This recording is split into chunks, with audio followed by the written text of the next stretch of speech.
Hi, my name is Samantha and welcome to today's video. Today is going to be the 600 jar opener prep day. Let's get into it.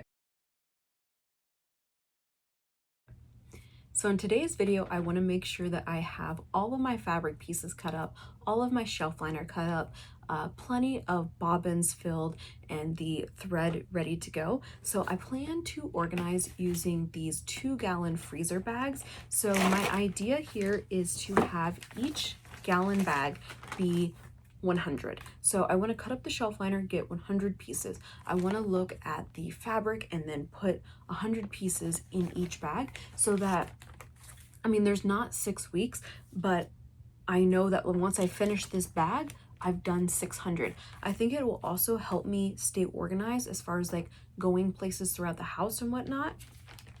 I've not done this in the past. I more just used like a bin system in the past. So I'm interested to try this out and see whether or not it works for me. I have a bunch of stats here from last year, and last year we went through 20 white bobbins and 14 tan bobbins. So we are starting off pretty strong with the white bobbins. We have quite a few, so let's see here. So this is 5.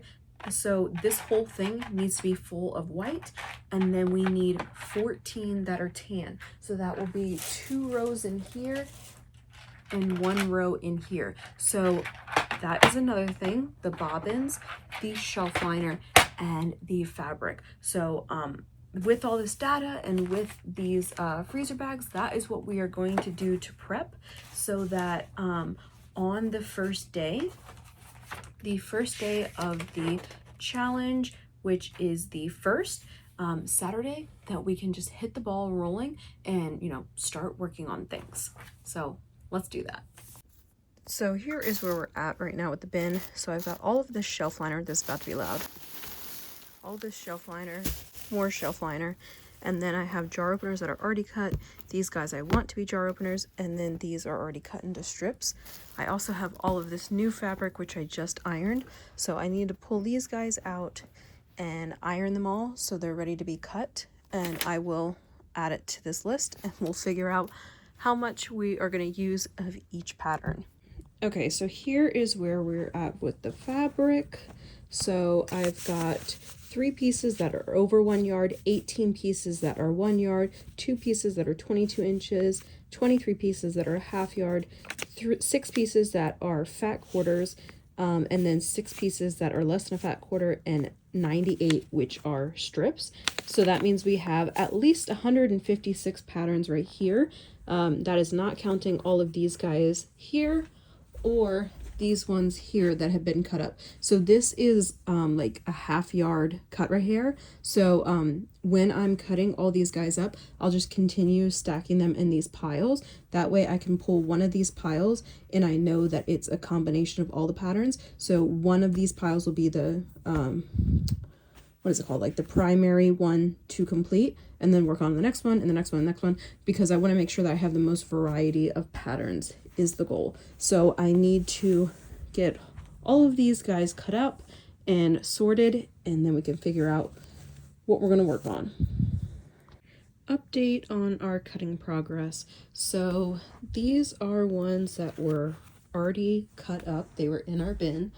These ones I cut up last year. So these are just jar openers. These are jar openers, tissue pouches. This is the leftover, and then wine bags. And then we have cut up, these ones are the strips, the 7-inch strips. So I got 1, 2, 3 jar openers out of all of them. This is the leftover scraps. And then these guys were like the weird cuts or the fat quarters. These are the scraps off of that. And then all of these are the half yard cuts. So we've got jar opener 4 times, tissue pouch 2 times, these consistent pieces of scrap, these long pieces of scrap. These are the wine bags, and then the scraps from this. And I have them on these smaller boards so I can move them around. So of our 156 pieces that we've been cutting up, we are done with this section here. So now we have 18 plus 2, so 23 pieces left to go. So that is just all of our pieces. So these are bigger than a half yard, and then these are bigger than a yard, and most of these are a yard. I also would like to cut these ones up, but I am losing steam. I have been working on this for days. So the next time you see this, we will have them all piled so we can start pulling and making our bags. Update on the fabric cutting. So I went ahead and for the 1 yard cuts, I just cut them as a half yard would be, and I just have the remaining here. So I'll put these guys on bolts and put them on the shelf. So now I gotta cut these ones up, and one of them was a duplicate pattern. So if you remember from the Joann's haul, this was a duplicate, so I didn't end up cutting the piece that was bigger.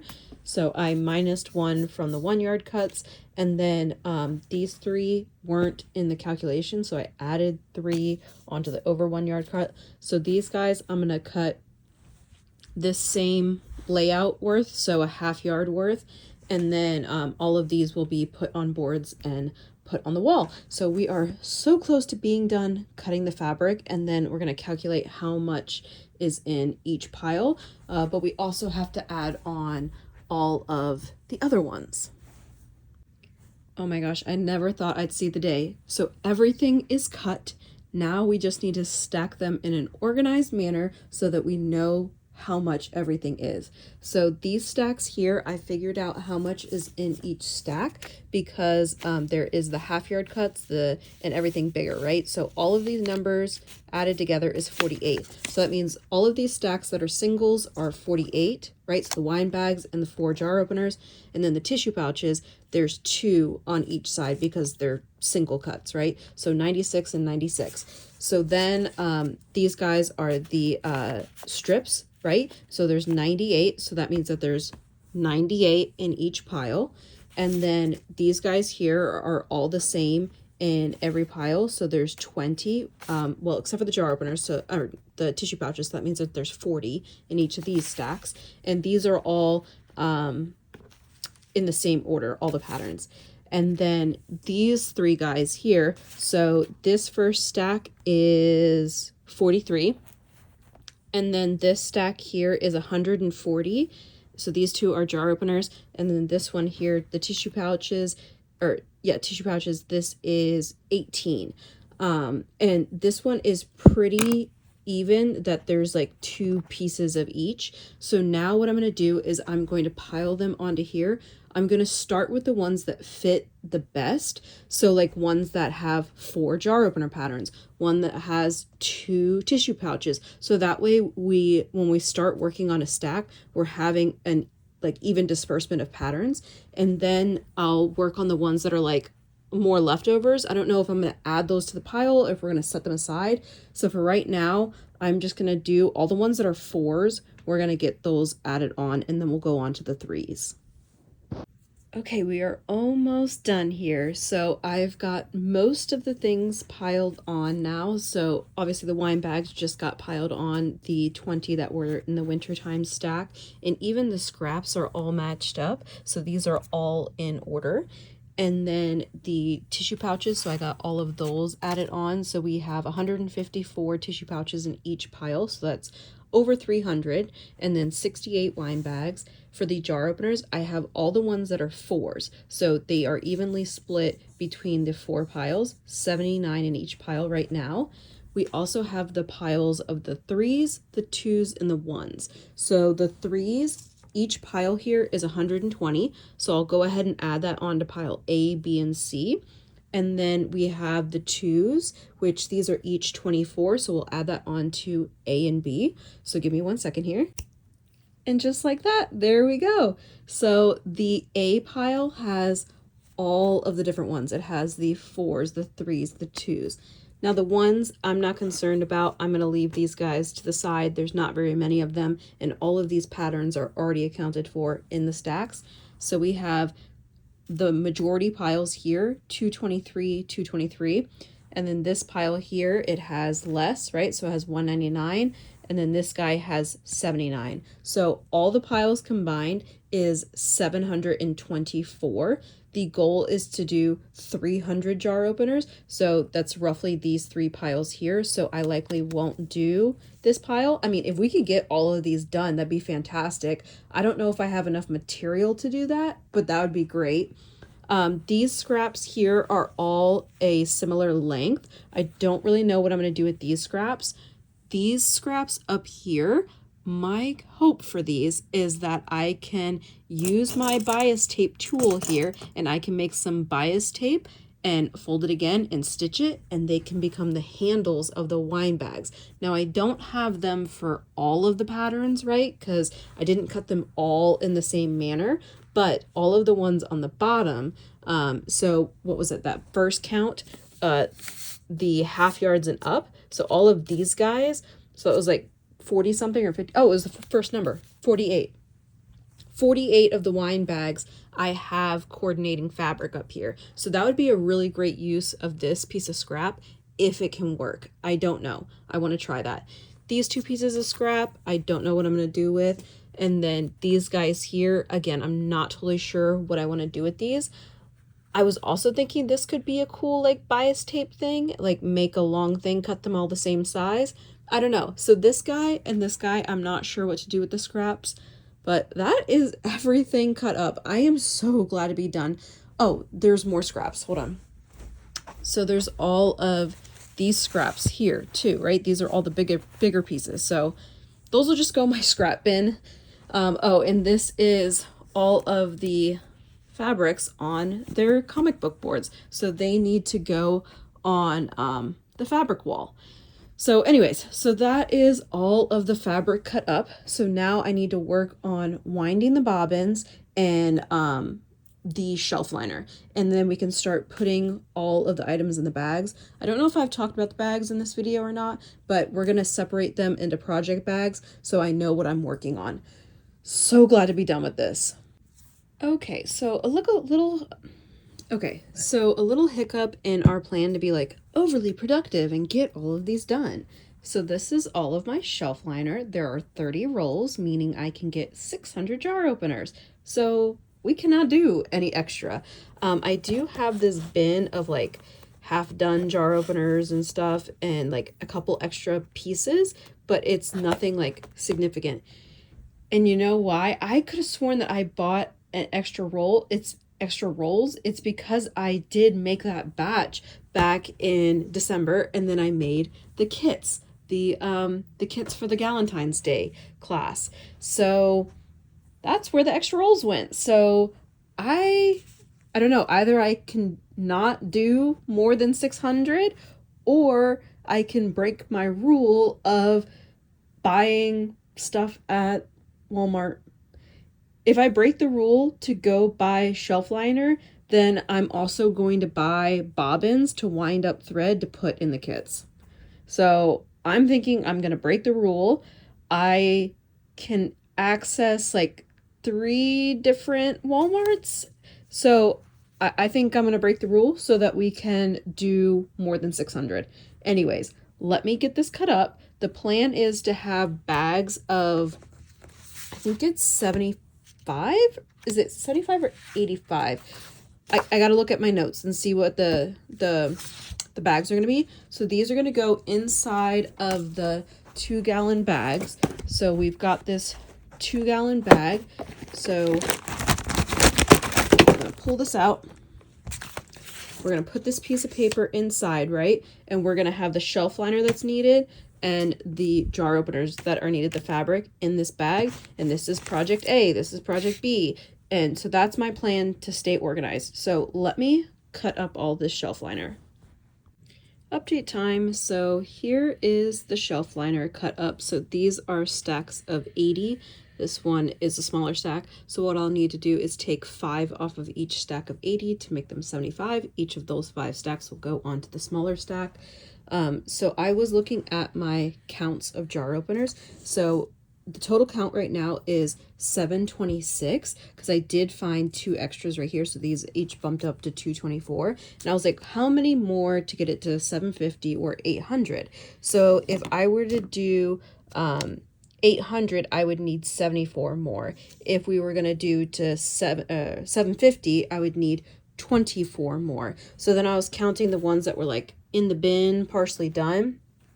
And so now I forget the number, but these guys here, so some of them are part way done, some of them haven't been done at all, and just the material is cut. These 3 are like close to being done, so not counting these 3, I'm gonna cut this fabric, which is my most popular fabric. I'm gonna cut it in 3 half yards, so 1.5 yards worth, and so we'll get more of everything, of the wine bags, of the tissue pouches, of the jar openers.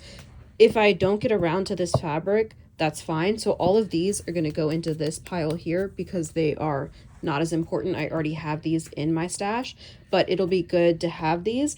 And then if we have the potential to make 750, then that option is there. So I'm going to go ahead and get this ironed and cut up. Here is the aftermath of all of that shelf liner. And here is all the scraps that are trash. So I'm going to go ahead and get this cut up, and then we can start loading some bobbins and sorting into bags. Okay, the last remaining pieces are cut and those additional singletons added. So we have 103 as the new total for stack D. For the tissue pouches, we have 160 and 160. And then for the wine bags over there, we have 71. So we're looking at a grand total of 750 for the jar openers, 320 for the tissue pouches, and 71 for the wine bags. Here is all of the shelf liner cut up and sorted into stacks of 75.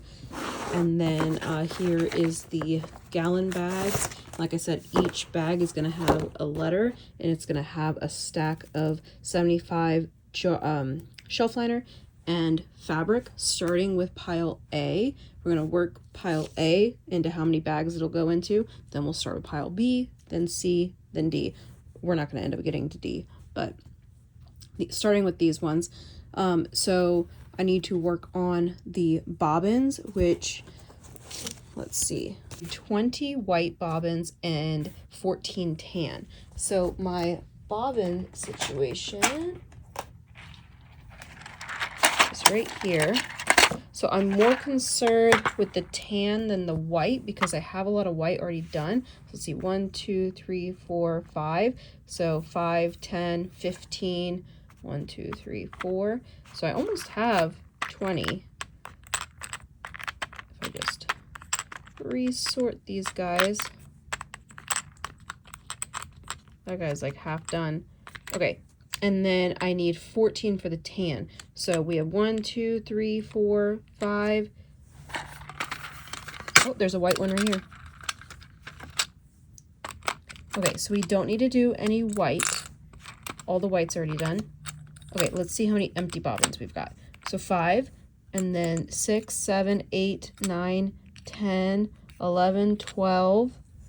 Did I count this one? 13, 14. So we do have enough empty bobbins. So I'm going to go ahead and get the tan ones filled up. And while I'm doing that, I'm going to be going through this stack A, and sorting whether they're directional or non-directional. That means if the pattern has to face a certain direction.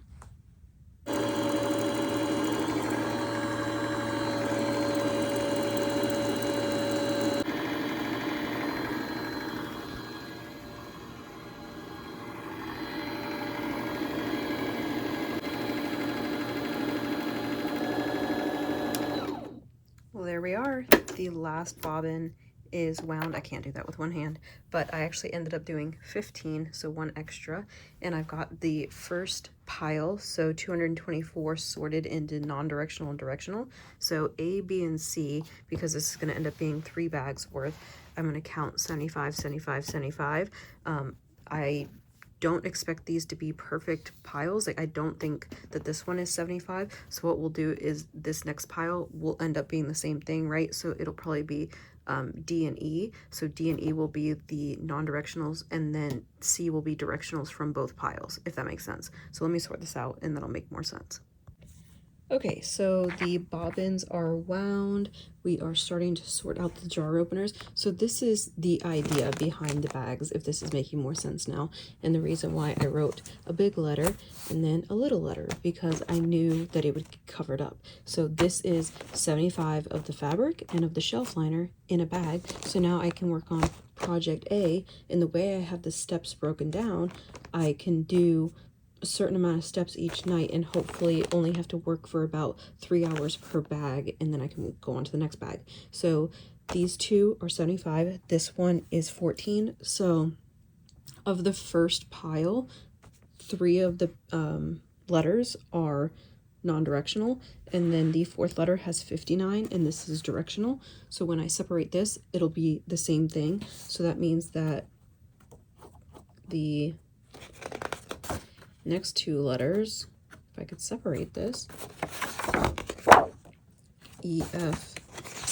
So E and F will be just like A and B, but the next letter, E, F, G, so what G would be is actually going to go be with C. So non-directional, non-directional, non-directional, because it'll have, you know, that leftover. And then of the 59, to get this up to 75, I'm thinking about pulling from this stack or pulling from that stack over there with the cat pattern. So I haven't figured out exactly how I'm going to do this, because the other stack, 59 plus 59, that's going to be way over 75. So anyways, I'm going to get these all packaged up into the bags. The last thing is tags. So I'm not going to sit here and count these. I'm just going to look at what my last order was and make sure that I ordered more than 600. If I haven't, then I need to place another order, because we're not going to be able to finish this project if I don't have enough tags. So anyways, I will show you guys what these look like when they're all bagged up. I am so done counting, people. I can't even tell you. So bag A is counted up. So this is 75 pieces of fabric, 75 pieces of shelf liner. I have, so that's A. So where's B? What did I do with B? Am I losing my mind? A, B. Oh my gosh, B is down there. Okay, so B is counted down there. C is now up to 75. So D marks our first non-directional, which is 59. And then when I had my other stack of non-directional, which granted should be the same, I was like, I'm not going to count it because they are the same. Like, they are the same on the side. I guess not. They're pretty close. I thought that they were the same. Yeah, there's 66 in this pile. This guy, E, is now up to 75. F is up to 75. And H is up to 75. So these are the non-directionals that did not make the cut. And then now I have these directionals here that are going to be separated into pile G and D. And then we can put these with their shelf liner, and we are almost done. I cannot wait to stop counting. We are so close to being done, and I am so excited. So let me give you one of the last updates. Here are all of the piles. I am loving this system. So we've got non-directional, non-directional, non-directional, directional, and then non-directional, non-directional, directional, non-directional. And if you remember our stacks, the A, B, C, D of the jar openers, so A and B had all of the patterns. It had the 4s, the 3s, the 2s, the 1s. So, or it didn't have the 1s, I take that back. The 1s are in the D. So all of the patterns are represented amongst these piles, and the A piles are closer to the front, and the B going into the C's are towards the end. Of the C's that are left, so if this pile is not touched and this has 103, if we cut 750 jar openers and this is 600, then this pile here should be 47. So the goal of these two piles, C and D, I would love to also make these within this month. However, if I don't get to these ones, that's okay. I can use these to make kits. I can make them after February. I don't know. it's not a big deal, but I'm happy to have them ready to go. I am going to go get some more shelf liner so I have the ability to make these. Even if I wanted to, right this second, I cannot make them. One, because I do not have any more shelf liner, and two, I don't have enough tags. So this, I don't know how many tags there is in here, but I only ordered 400 the last time that I ordered tags. So there's no way there's enough for everything. So I placed another order for 800 tags. That sounds like overkill, but we also have all of the tissue pouches to make and all of the wine bags. And this is not counting all the ones that are already cut in these guys over here. And there's a whole bunch of wine bags right here. So anyways, oh, and all of the towels need tags as well. And these guys too. So we're probably going to need to order more tags later this year, but I just wanted to make sure that I had enough for this project. Right now, the delivery time is a little worrisome. It's saying that it's going to be late February, possibly. So I am just going to go ahead and get as much done of all of these as I can. And when the tags come, they come. I also have all of the bobbins prepped. And the plan with all these letters, if you're not getting my idea here, is that I tried to figure out like how many I should separate all the bags, all the jar openers into, and I came up with 600 jar openers into 8 bags is 75 each. Over 28 days of February, if there's 8 bags, that means 3.5 days to complete each one. So 8 bags at 3 days each means I'll finish in 24 days. So that gives me 4 days of buffer time as well as possible time to get these other ones done, because last year we sold over 600 jar openers. So making these does not replenish the stock that we sold last year. I need to make more than this. And then I separated the steps as to when I have to change my foot. So this uses both the walking foot and the regular foot. If you want to learn how to make these, I am hosting a workshop as well as I have the digital pattern down below. But each day, so day 1, day 2, and day 3, because we're doing 3 days per project bag, is each change of the foot. So when I go to pull bag A, we're going to be using 1 foot. Then I'm going to put it away. Then the next day when we pull it out again and we do A2, then we're going to change to the other foot. So I'm hoping that this gives me like a reasonable amount of work to do every day, and I know how to stay on track. So if I get bag A completed within 1 day, then like I'm 2 days ahead of schedule, right? So that is my overall plan. I'm going to go ahead and get all of these into these 2-gallon freezer bags, and we're going to load them back into the bin where all the fabric was to start with.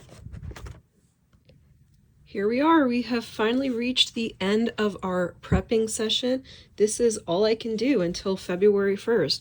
So we have all of our bags, and this is why I put the papers instead of writing on the bags. 1, so I can very easily see, and 2, I want to be able to reuse these bags as many times as possible. I did have them all standing up, but I don't want the fabric to get messed up, so I literally just did this for the video. I'm going to lay them all down flat so that they're not gonna get damaged, but I just wanted to show you what it looked like. It was pretty when like you could see all the letters. So I am really excited about doing these jar openers in this method. I love that like this is so transportable. I can take this with me anywhere I go. Like if I need to leave the house and I'm in the middle of project A, I can take project A with me if it's a step that I can do outside of the sewing room. And that's my goal, is to get all the steps that belong in the sewing room actually sewing on the sewing machine done in this room. All of the steps that can be done outside of the sewing room, I want to get those done on the couch. You know, I can't think of another example. In bed, sometimes I'll like have a TV tray, right? And I'll use the TV tray and I'll do some of the jar openers in bed, on the couch, in the car, like anywhere you could go. I have a walking pad, so I will work on these while I'm walking. Yeah, so I love having this done so that I can take it outside of the house and outside of the sewing room. I also feel like by separating it by each change of the foot, it'll make it easier to do, because doing one jar opener is really a pain in the butt because you have to keep changing between the feet. So being able to do a whole bag with 1 foot and then move on to the next one is great. And if I have extra time, then I can do 2 bags at a time. Also, by separating the patterns the way that I did, sometimes I get like pattern fatigue from seeing the same pattern over and over and over. So having a variety of patterns in every bag makes it more exciting for me.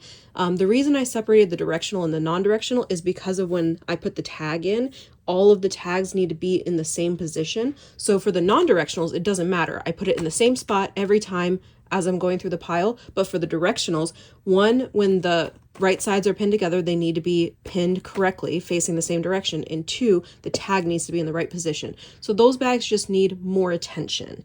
But yeah, so I'm going to keep track of all of my times for all of these, just like I did last year. So this is last year's chart. This is last year's chart and how long it took me. I did include cutting time last year. This year I did not, because I knew I was cutting more than just the jar opener, so it wasn't like a true time. So that's why I wanted to do the separate video, because I have been working on this video, this prep video, for weeks. And cutting the wine bags and the tissue pouches doesn't really count. So yeah, so I'm excited to work on this. I'm also excited for the Galentine's events, so the jar opener event and the car visor tissue event. I am gonna go get some bobbins and I'm gonna add thread to these guys. You can see I didn't even seal these ones up because it was bothering me, them not having the thread. And I already had to spend on Etsy to go get the tags, right? And we need more shelf liner. So I'm gonna try to not buy any fabric, just buy what I need to finish the things that I need to get done. Because something else that I thought about is, if I'm gonna make 300 or more tissue pouches, I'm gonna need more of the little tissue things, right? So again, that's another Amazon or Walmart purchase, maybe Sam's Club. So anyways, thank you so much for coming along on this journey. If you're not following me on Instagram, I'll leave my link down below. It's So Sustainable 2022. I'm going to be posting daily updates on the jar opener progress. And then you can see the 600 jar opener video for 2025. That will be posted early March. Thank you so much for coming along. Please don't forget to like and subscribe, and have a wonderful day.